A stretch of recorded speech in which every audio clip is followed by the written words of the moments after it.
Hello and welcome to Frontrunner Motorsport. This is episode 36 of One Race Wonders, and we are going to take another trip back to the year Formula One first began, the final round of the 1950 World Championship in Italy.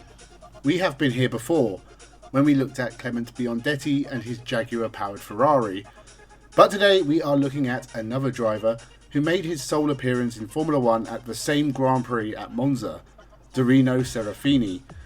He was an Italian in a Ferrari in Italy, making his one and only Grand Prix start. And there is a lot of very special things about Dorino Serafini.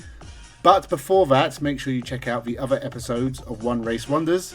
We have looked at drivers from every era, from Nello Pagani to Jack Aitken, and a few teams that only made one appearance in Formula One.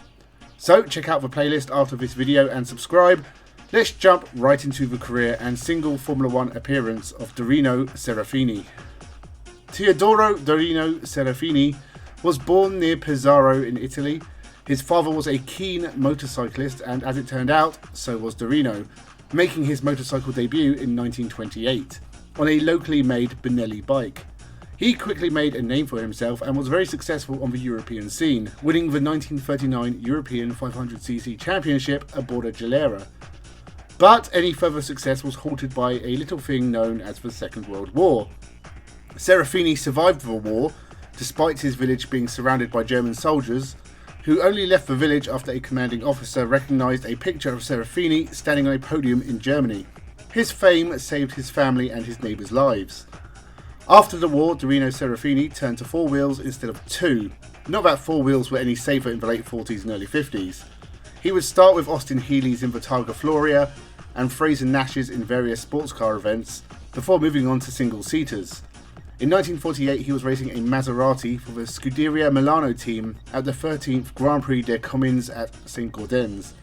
Serafini was leading and had set fastest lap when, what I'm guessing was much to his surprise, the steering wheel came off in his hands and he crashed into a tree. He broke his arm, legs and some ribs and suffered a few burns. He recovered quickly and was back racing by year's end. More unfortunate events followed. Whilst racing in Madrid, Serafini lost control of his Oscar and ploughed into a crowd of spectators, killing one. Despite these obvious omens from God telling him to stop racing, Dorino Serafini was signed by the Works Ferrari team for 1950, alongside Luigi Villoresi and Alberto Ascari. 1950 was a busy year for Dorino Serafini. Starting in Argentina, where he finished runner-up at the Palermo Park circuit in Buenos Aires, his most notable success in car racing was a second-place finish in the 1950 Mille Miglia, racing a convertible Ferrari 195S Barchetta in the pouring rain. He lost out to another Ferrari, driven by a Dreyer Giannino Marzotto in a hardtop coupe. He'd take a couple of wins in non-championship races and even had a go at Le Mans, partnering Raymond Sommer.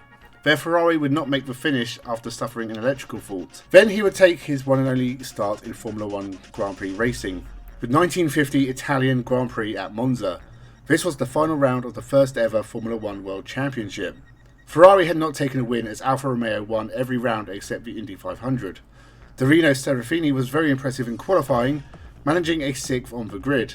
His race would only last 20 laps. Alberto Ascari was leading when his Ferrari had engine troubles.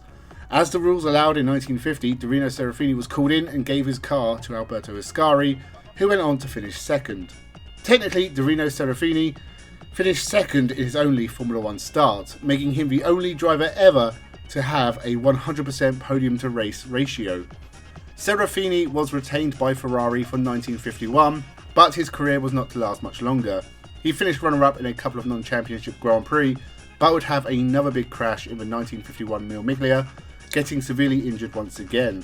Dorino, having decided he'd pushed his luck to the limit, retired from motorsport except for a few appearances here and there. He survived until 2000 when he died peacefully in hospital. From success on two wheels to his highly deserved reputation on four wheels, Serafini may not have won any of the major races in his car career, but he got to race a Ferrari in Formula One and Le Mans, amongst other events. And he survived 2 world wars, a couple of big crashes, and a motorcycle career in the first half of the 20th century. Dorino Serafini may have been a one-race wonder, but his podium finish in Italy is well deserved, even if he had to share it with Alberto Ascari. If you remember a long time ago on this channel, I did a list of every Ferrari Formula 1 driver ever from worst to best.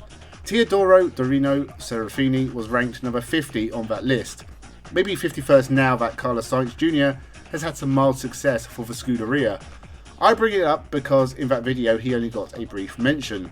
It was really interesting learning about his life and his career. There is plenty of other One Race Wonder episodes for you to check out.